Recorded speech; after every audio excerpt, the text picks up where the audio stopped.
Indian civilization as described by me has been so described by its votaries.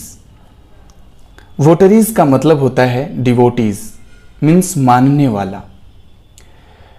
तो इस sentence का इस वाक्य का मतलब समझते हैं। द इंडियन सिविलाइजेशन मतलब भारतीय सभ्यता के बारे में मेरे द्वारा जो कुछ भी वर्णन किया गया है, ये मेरे द्वारा कहने का मतलब महात्मा गांधी जी द्वारा जो कुछ भी वर्णन किया गया है वो सब कुछ उनके मानने वाले मतलब भारतीय सभ्यता को मानने वाले, है ना, के द्वारा भी यही डिस्क्राइब किया गया है। ये सारी बातें डिस्क्राइब किया गया है। In no part of the world and under no civilization have all men attained perfection. और ऐसा कोई भी विश्व का कोई भी ऐसा कोना नहीं है या ऐसा कोई भी सिविलाइजेशन नहीं है, ऐसा कोई भी सभ्यता नहीं है जिसने कि परफेक्शन प्राप्त किया हो, है ना, परफेक्शन प्राप्त किया हो मतलब नंबर 1 का श्रेणी प्राप्त किया हो सिविलाइजेशन के माध्यम से, है ना, सभ्यता में नंबर 1 कहलाया हो। आज तक कोई भी ऐसा सभ्यता नहीं रहा है, आज तक कोई भी ऐसा देश नहीं रहा है विश्व में जो सभ्यता के मामले में नंबर 1 का स्थान रखता हो। The tendency of Indian civilizations is to elevate the moral being. और बात आती है भारतीय सभ्यता की, तो भारतीय सभ्यता का जो इरादा है उसका इरादा साफ और नेक है। वो क्या है इरादा उसका? भारतीय सभ्यता का इरादा जो है वहाँ के लोगों के मोरल विंग को उठाने में है। दैट मीन्स कैरेक्टर का निर्माण करने में है, मोरल विंग को इलेवेट करने में है। इलेवेट का मतलब होता है रेज, मीन्स उठाना। Okay, next, that of the western civilization is to propagate immorality. और रही बात वेस्टर्न सिविलाइजेशन की, तो उनका उद्देश्य हमेशा से अपने प्रोपेगेट मीन्स अपना मतलब वो अपना कहने का मतलब वेस्टर्न सिविलाइजेशन का जो टेंडेंसी रहा है, उन लोगों का जो उद्देश्य रहा है इमोरालिटी को प्रोपेगेट करने का, मीन्स इमोरालिटी को विज्ञापन में लाने का, दैट मीन्स बढ़ावा देने का, राइट, इमोरालिटी का प्रचार करने का। ये उनका इरादा रहा है वेस्टर्न सिविलाइजेशन का। पाश्चात्य या पश्चिमी सभ्यता का जो उद्देश्य है वो इमोरालिटी को, अनैतिकता को बढ़ावा देने का, राइट। लेकिन इसके कंपैरिजन में भारतीय सभ्यता का उद्देश्य हमेशा से रहा है मोरल बीइंग को उठाने का, दैट मीन्स कैरेक्टर का निर्माण करने का, है ना, नैतिकता का बचाव करने का, नैतिकता का पक्ष लेने का हमेशा से भारतीय सिविलाइजेशन का उद्देश्य रहा है। The latter is godless, the former is based on जरा देख लेते हैं यहां पे, बिलीव इन गॉड। कहने का मतलब पहले वाला जो था मतलब अंग्रेजों के बारे में बताया गया है, पश्चिमी सभ्यता के बारे में बताया गया है कि पश्चिमी सभ्यता में ईश्वर का कोई स्थान नहीं है, गॉड का कोई स्थान नहीं है, राइट। पश्चिमी सभ्यता के लोग गॉड को नहीं मानते हैं, गॉड में भरोसा नहीं करते हैं, ईश्वर में भरोसा नहीं करते हैं। लेकिन भारतीय सभ्यता के जो लोग होते हैं बिलीव इन गॉड, वे लोग भगवान में भरोसा करते हैं, भगवान में श्रद्धा रखते हैं, ईश्वर पर भरोसा करते हैं। So understanding and so believing, जैसा वो लोग समझते हैं वैसे ही वो लोग भरोसा करते हैं। कहने का मतलब ये जो हमारे पश्चिमी सभ्यता हैं वे लोग जैसा समझते हैं वैसा ही भरोसा करते हैं। It behoves every lover of India to cling to the old civilization, old Indian civilization even as a child clings to the mother's breast. इसीलिए हमारे भारतवासियों को, भारत में रहने वाले जितने भी लोग हैं, है ना, भारत के निवासियों को या भारत के वासियों को जो इंडिया से प्यार करते हैं, उनको इंडियन सिविलाइजेशन को, जो पुरानी इंडियन सिविलाइजेशन है, उसको उसी तरह से कस के पकड़ के रखना चाहिए जैसे कि एक छोटा बच्चा अपनी माँ की छाती को कस के पकड़ के रखता है, राइट, अपनी माँ की छाती से लगा हुआ, लिपटा हुआ रहता है। ठीक उसी तरह से भारतीय लोगों को अपनी सभ्यता से जुड़े रहना चाहिए। चलिए पैराग्राफ नंबर 10 को पढ़ते हैं। I am no hater of the west. अब यहां महात्मा गांधी जी कहते हैं कि ऐसा नहीं है कि वो पश्चिमी सभ्यता का या पश्चिम के जो देश होते हैं उनके वो नफरत करने वालों में से हैं, उन्हें वो नफरत नहीं करते हैं। कहते हैं I am no hater of the west, वो पश्चिमी सभ्यता का हेटर नहीं है। I am thankful to the west for many a thing I have learned from western literature. वो कहते हैं कि वो धन्यवाद देते हैं पश्चिमी सभ्यता का क्योंकि उन्होंने बहुत कुछ सीखा है वहां से, उनकी लिटरेचर से, वेस्टर्न लिटरेचर से उन्होंने बहुत कुछ सीखा है। वेस्टर्न लिटरेचर कहने का मतलब पश्चिमी साहित्य से उन्होंने बहुत कुछ सीखा है। But I am thankful to modern civilization for teaching me that if I want India to rise to its fullest height, I must tell my countrymen frankly that after years and years of experience of modern civilization, I have learned one lesson from it, and that is that we must shun it all costs. मैंने एक बार में पढ़ दिया इसको क्योंकि इसके बीच में कहीं फुल स्टॉप नहीं था, कॉमा था, लेकिन कोई बात नहीं, हम एक एक करके फिर बताते हैं आपको। But I am thankful to modern civilization. यहां पे महात्मा गांधी जी मॉडर्न सिविलाइजेशन का धन्यवाद कर रहे हैं। ये मॉडर्न सिविलाइजेशन मतलब पाश्चात्य शिक्षा, मॉडर्न सिविलाइजेशन को वो धन्यवाद देते हैं और ये कहते हैं, उनको इस बात का धन्यवाद देते हैं क्योंकि मॉडर्न सिविलाइजेशन से उन्होंने बहुत कुछ सीखा है ना, और उस सीख की वजह से वो कह रहे हैं यदि आई वॉन्ट, मतलब यदि वो चाहते हैं कि इंडिया को अपने इस फ्लूएस्ट हाइट पे इसको राइज कराना, तो ये कह देना चाहते हैं I must tell my countryman, वह अपने देशवासियों को ये कह देना चाहते हैं साफ साफ कि after years and years of experience of modern civilization, modern civilization के अध्ययन के बाद, मतलब अध्ययन मतलब एक्सपीरियंस के बाद, कई सालों का अनुभव उनका रहा है, क्योंकि मॉडर्न सिविलाइजेशन को उन्होंने बहुत करीब से देखा है, आधुनिक सभ्यता को उन्होंने बहुत करीब से देखा है, और उस आधुनिक सभ्यता का जो अनुभव रहा है, सालों का जो अनुभव रहा है, उस अनुभवों के आधार पे ये बताना चाहते हैं I have learned one lesson. Mahatma Gandhi ji ने एक सीख प्राप्त किया है, एक लेसन प्राप्त किया है, एक सबक प्राप्त किया है इससे, और वो सबक क्या है? That is that must shun it all cost. कहने का मतलब कि हम लोगों को इस आधुनिक सभ्यता से दूर रहना चाहिए। देखिए कितना गजब का लाइन इन्होंने लिखा है यहाँ पे, है ना। इन्होंने कहा है कि आई have learned one lesson from it, इन्होंने एक सबक सीखा है इस मॉडर्न सिविलाइजेशन से, और वो सबक ये है कि मॉडर्न सिविलाइजेशन से दूर रहना सीखिए किसी भी कॉस्ट पे, कोई भी कीमत दे करके आप मॉडर्न सिविलाइजेशन से दूर रहिए, इससे अपने जीवन में आने मत दीजिए, मॉडर्न सिविलाइजेशन का प्रभाव अपने जीवन में पड़ने मत दीजिए। चलिए 11 नंबर पैराग्राफ देखते हैं। What is that modern civilization? ये मॉडर्न सिविलाइजेशन क्या है? ये आधुनिक सभ्यता क्या है? It is the worship of the material. ये आधुनिक सभ्यता भौतिकवाद का पूजा है। It is the worship of the material, भौतिक वस्तुओं की पूजा है, ठीक है। It is the worship of the brute in us.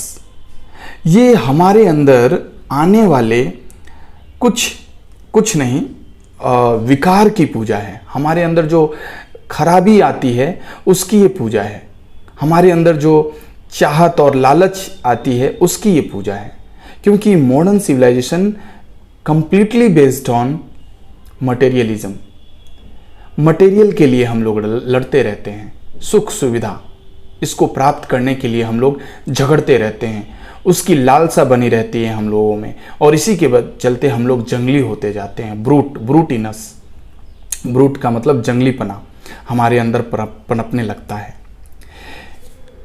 It is unadulterated materialism, ये पूरी तरह से अनअडल्टरेटेड मीन्स होता है कंप्लीट मटेरियलिज्म है, ये पूरी तरह से ये भौतिकवाद है। हम लोग पूरी तरह से भौतिकवाद या सांसारिक जीवन पे डिपेंडेंट हो चुके हैं, और जिसके वजह से हमें कष्ट का अनुभव करना पड़ता है, कष्टों को झेलना पड़ता है अपने जीवन में।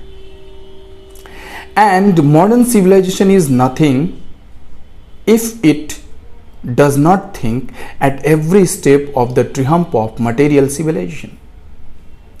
और रही बात मॉडर्न सिविलाइजेशन की, तो मॉडर्न सिविलाइजेशन कुछ भी नहीं है यदि इसके बारे में यह न सोचा जाए कि मटेरियल सिविलाइजेशन की जीत हुई हो। क्योंकि आज जो समय है, इस समय में मटेरियल का ही पूजा हो रहा है, मटेरियलिज्म का ही पूजा हो रहा है, ये मटेरियल सिविलाइजेशन को ही फॉलो किया जा रहा है, ये इसके सिवाय और इसका कोई महत्व नहीं है। अगर संसार में लोग अपनी आवश्यकताओं को त्याग दें, है ना, मटेरियल्स पे से अपना ध्यान हटा के स्पिरिचुअल पे ध्यान लगाए, स्पिरिचुअलिटी पे ध्यान लगाए, मटेरियलिटी को छोड़ करके, तो मेरे ख्याल से इस मटेरियल सिविलाइजेशन का कोई अस्तित्व नहीं बच पाएगा, मतलब कहीं कोई अस्तित्व नहीं रह पाएगा। ये कुछ भी नहीं है, ये मटेरियल सिविलाइजेशन कुछ भी नहीं है, ठीक है, सिवाय इसकी जीत के कि आज के समय में ये मटेरियल सिविलाइजेशन हावी हो गया है मनुष्य जीवन पर। क्योंकि मनुष्यों को क्या चाहिए? लग्जरी चाहिए, आनंद चाहिए, है ना, जीवन में वो हर चीज़ चाहिए जो संसारिक लोगों को आवश्यकताएं होती है, संसार में जो आवश्यकताएं होती हैं वो सब चीज़ चाहिए, और सारे चीज़ जो हैं मटेरियल सिविलाइजेशन से रिलेटेड है ना। आइए 12 नंबर पैराग्राफ को देखते हैं, है ना। थोड़ा सा मैं आगे बढ़ाता हूँ इसको, आप लोग ध्यान से देखिए और इसको समझने की कोशिश करिए। बड़ा ही महत्वपूर्ण टॉपिक है, इसे हमें समझना चाहिए, राइट। चलिए तो जान लेते हैं, इनको अच्छी तरह से समझने की कोशिश करते हैं पहले, ठीक है। देखिए, इट इज परहैप्स अननेसेसरी, ये शायद अनावश्यक है, इफ नॉट यूजलेस, यदि ये यूजलेस नहीं है तो, to weigh the merits of the two civilizations. पता है, ये दो सिविलाइजेशंस के मेरिट्स को मापता है, वेग करता है, ठीक है। कैसे? देखते हैं। It is likely that the west has evolved a civilization suited to its climate and surroundings। ये बात तो सही है, ये बिल्कुल सही है कि वेस्ट का जो सिविलाइजेशन है, वेस्ट सभ्यता जो है, वो वेस्ट के क्लाइमेट और वहाँ के वहाँ के जो सराउंडिंग्स है, मीन्स परिवेश है, उससे वो मेल खाता है। इसीलिए वेस्टर्न सिविलाइजेशन वेस्ट के लिए सुटेड है, मीन्स उपयुक्त है, सही है वहाँ के लिए। And similarly we have a civilization suited to our conditions, और ठीक उसी तरह से हमारा जो सिविलाइजेशन है, एंशिएंट सिविलाइजेशन, इंडियन सिविलाइजेशन, वो भी हमारे कंडीशंस के अनुसार मेल खाता है। And both are good in their own respective spheres, और दोनों अपने अपने जगह पर ठीक है, उचित है, दोनों में कोई परिवर्तन नहीं है, दोनों अपने अपने जगह पे उचित है। तीसरा नंबर पैराग्राफ देख सकते हैं हम लोग, इसको जानने की कोशिश करते हैं। एक मिनट, थोड़ा सा इसको बढ़ाते हैं और भी। हाँ, the distinguish characteristic of modern civilization is an indefinite multiplicity of human wants. अब ये जो अलग अलग तरह का जो फीचर्स है मॉडर्न सिविलाइजेशन का, वो अनिश्चित संख्या में, मल्टीप्लिसिटी मीन्स अनिश्चित संख्या में बढ़ रहा है, मल्टीपल हो रहा है। क्या चीज मल्टीपल हो रहा है? Indefinite multiplicity of human wants, मतलब लोगों की जो इच्छाएं हैं, लोगों का जो चाहत है अनगिनत है, उसको गिना नहीं जा सकता, ठीक है, उसको हम लोग काउंट नहीं कर सकते हैं, ऐसी स्थिति है।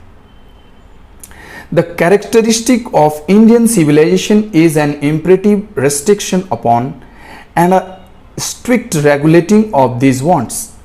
और वहीं पर भारतीय या एंशिएंट सिविलाइजेशन, जो इंडियन सिविलाइजेशन है, वो एक इम्परेटिव रेस्ट्रिक्शन के रूप में हमारे जो वांट्स है उसको रिड्यूस करने की कोशिश करता है। मीन्स रेस्ट्रिक्शन है, हमारे वांट्स में रेस्ट्रिक्शन है, हमारी इच्छाओं को ये क्या कहता है? भाई रोक के रखो, अपनी इच्छाओं को बढ़ने मत दो, अपनी इच्छाओं पर नियंत्रण करो।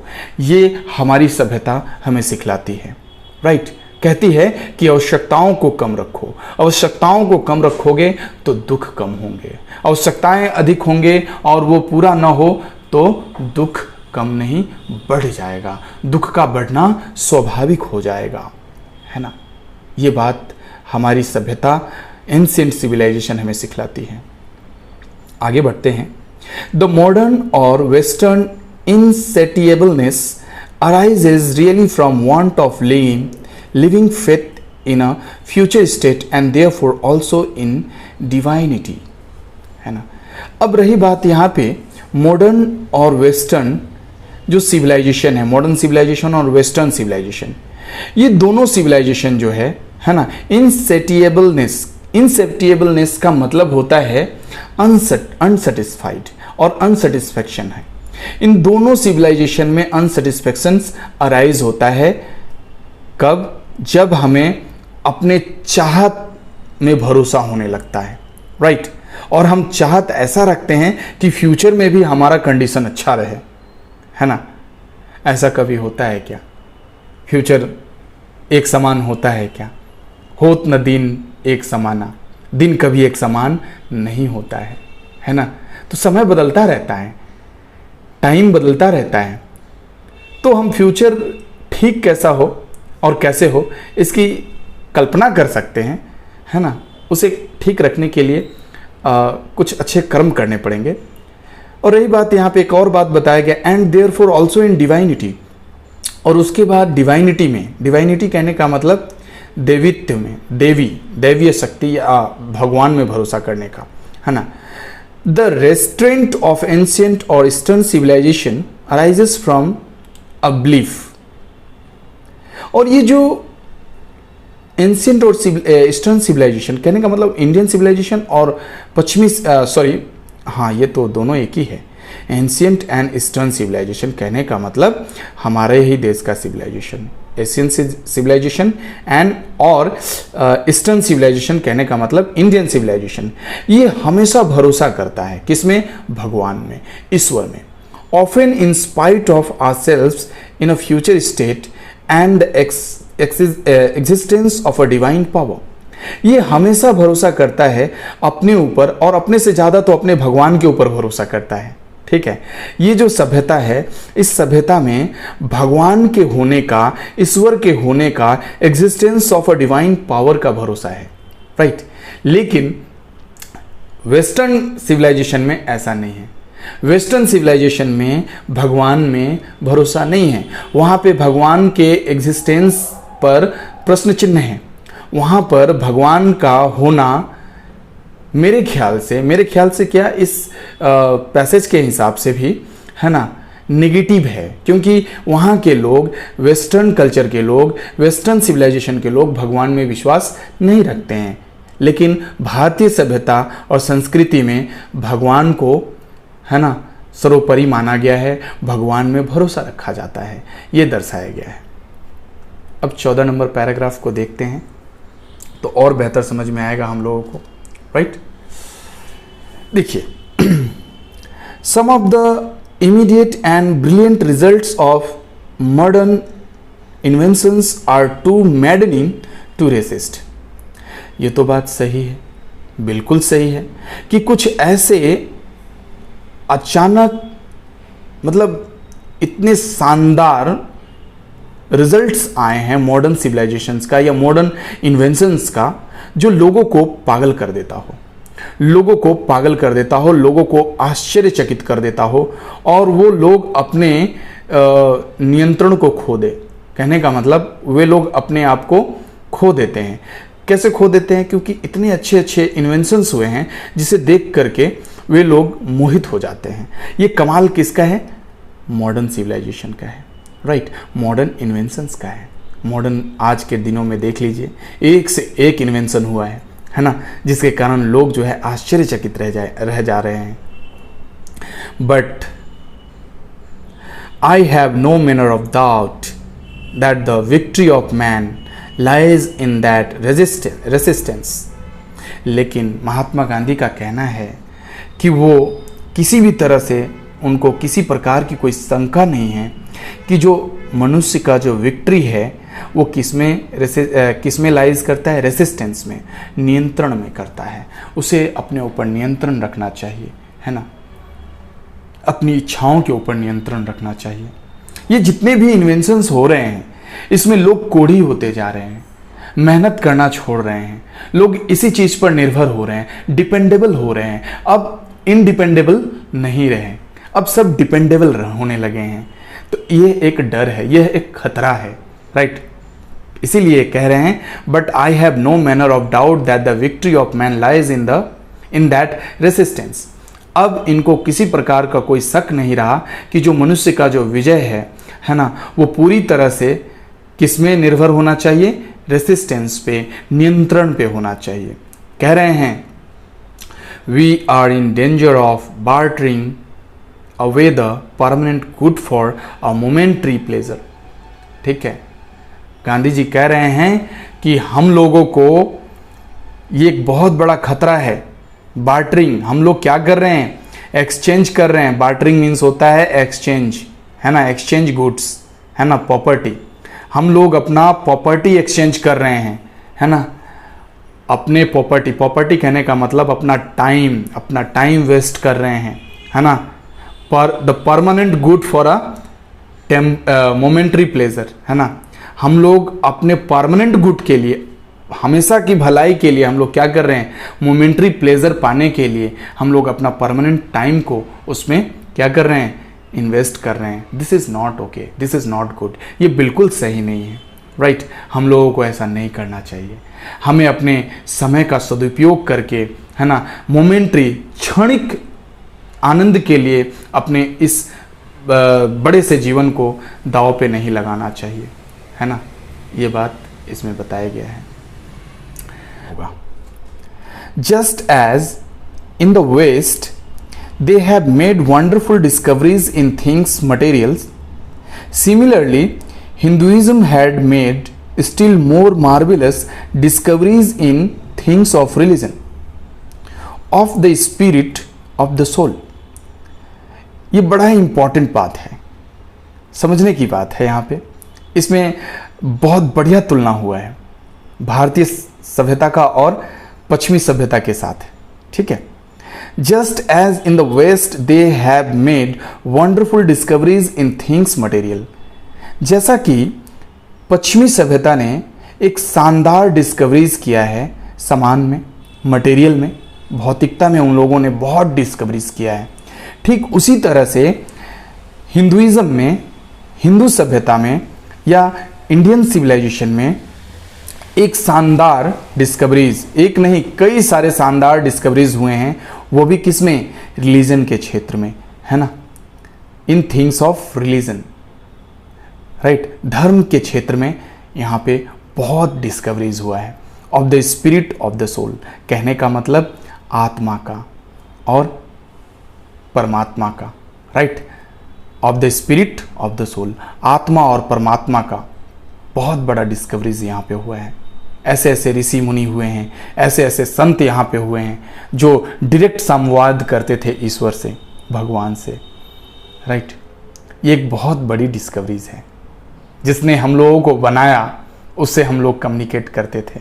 कहने का मतलब हमारे यहाँ के संत, हमारे यहाँ के ऋषि मुनि, हमारे यहाँ के सिद्ध पुरुष लोग, है ना, ये वे लोग जिसमें रामकृष्ण परमहंस जो माँ काली से संवाद करते थे, राइट। तो ये एक बहुत बड़ा डिस्कवरीज था, राइट। किसके क्षेत्र में?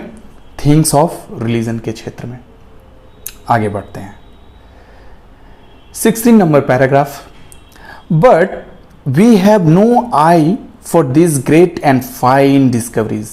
लेकिन हम भारतीय लोगों के पास वो आंखें नहीं हैं जिससे कि हम लोग इतने महान डिस्कवरीज को देख पाए।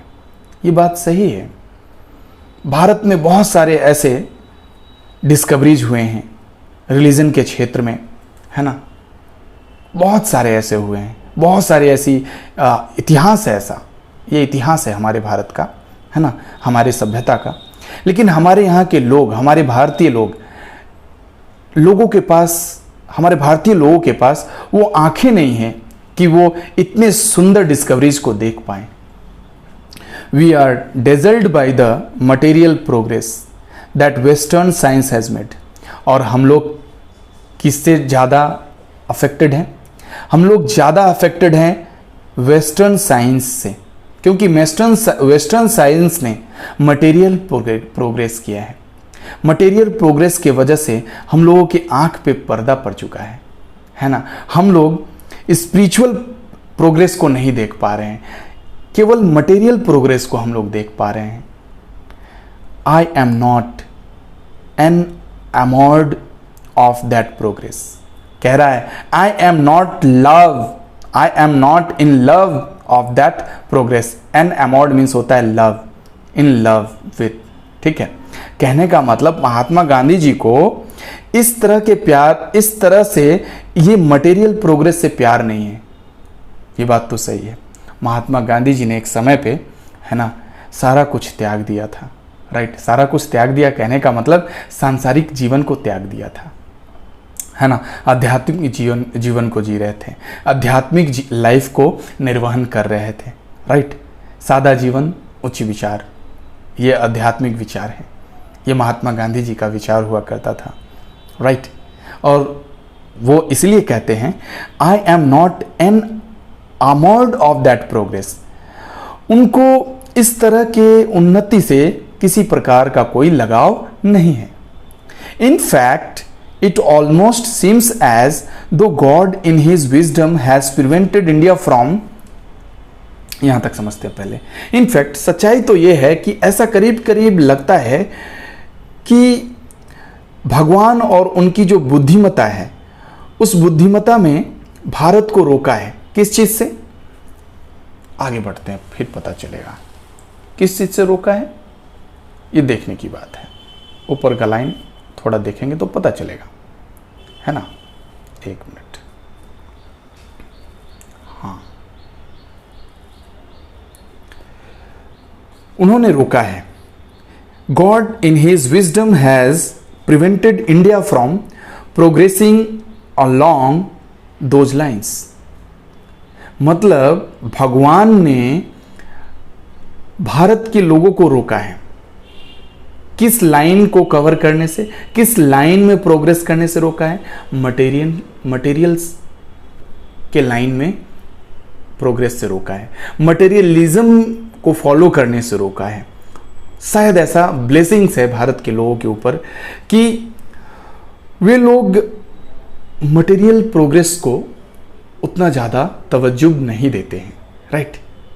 So that it might fulfill his special mission of resisting the onrush of materialism। और इसीलिए ऐसा हो सकता है कि ये एक स्पेशल मिशन हो, ये एक मुख्य खास अभियान हो रेसिस्टिंग का। रेसिस्टिंग मतलब नियंत्रण का। किसका नियंत्रण का? Onerous of materialism. कहने का मतलब ये मटेरियल फ्लो का, ऑनरस मीन्स होता है फ्लो ऑफ मटेरियलिज्म। ये जो फ्लो ऑफ मटेरियलिज्म है ना, इसको रोकने का एक खास अभियान भगवान ने चलाया है। राइट। ईश्वर ने हम लोगों को बुद्धि दिया है और उनके ही ब्लेसिंग से हम लोग ये समझ पा रहे हैं कि ये जो मटेरियल प्रोग्रेस है ना, ये ज़्यादा इम्पॉर्टेंट नहीं है। हमारे लिए स्पिरिचुअल प्रोग्रेस सबसे ज़्यादा इम्पॉर्टेंट है।